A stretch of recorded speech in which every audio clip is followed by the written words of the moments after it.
ನೋಡಿ ಫ್ರೆಂಡ್ಸ್, ನಾವಿವತ್ತು broccoli fry ಮಾಡ್ತಿದ್ದೀವಿ. ಮೊದಲಿಗೆ ಎಣ್ಣೆ ಹಾಕ್ಕೊಳ್ಳಿ. ಎಣ್ಣೆ ಕಾಯಬೇಕು. ಕಾದ ನಂತರ ಬೆಳ್ಳುಳ್ಳಿ ಚಿಕ್ಕದಾಗಿ ಹೆಚ್ಚಿಟ್ಕೊಳ್ಳಿ.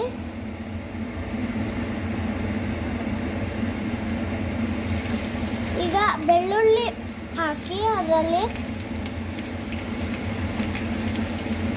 ಒಂದು ಹೋಗಿಲ್ಲ. ಈಗ ಮಿಕ್ಸ್ ಮಾಡ್ಕೊಳ್ಳಿ, ಫ್ರೈ ಮಾಡ್ಕೊಳ್ಳಿ.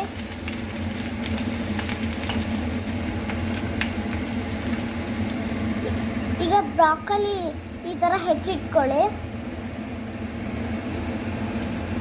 ಈಗ ಬ್ರಾಕೊಲಿ ಈಗ ಹಾಕೊಳ್ಳಿ.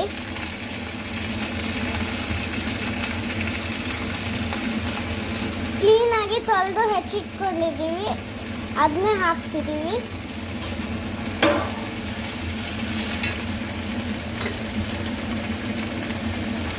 ಈಗ ಚೆನ್ನಾಗಿ ಫ್ರೈ ಮಾಡ್ಕೊಳ್ಳಿ.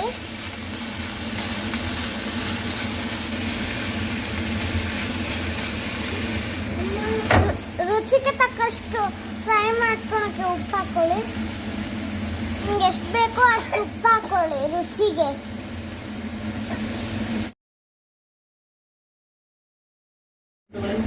ಖಾರಕ್ಕೆ ಎಷ್ಟು ಖಾರ ಬೇಕೋ ಅಷ್ಟು ಪೆಪ್ಪರ್ ಪೌಡರ್ ಹಾಕೋಬೇಕು.